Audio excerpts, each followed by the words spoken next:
Povedz to ešte raz tak slobodne, jak si to povedal teraz. No proste Lubeno mi vyčistil rozum.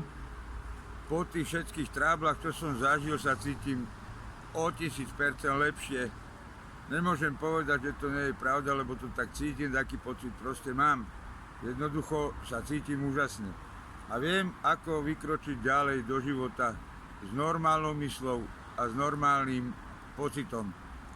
Že proste nikomu nebudem chýbať, ale ja sám sebe si spravím to, čo potrebujem a potrebujú to okolo mňa ľudia, ktorí ma majú radi a chcem ďalej napredovať tak, jak mi poradil kolega Ľudko. Cítiš tú obrovskú energiu teraz v sebe už? To tu furt beha. Furt ti to tam beha? Hej. Áno. A cítiš to všade, aj v rukách, aj v nohách, aj v mysli? Tu mám húzačú kožu normálne. Áno.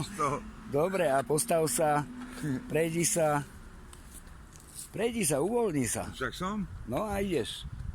No skús sa prejsť slobodne. Pohodne. Ideš lepšie? No jasné. Normálne, lepšie sa ti ide? Áno? Áno. To je úžasné. A toto chceme dať do sveta. Tak. Naša skupina ľudí, ktorí toto ovládame, ktorých som to naučil. Takže zatím lúčime sa. Čau, čau.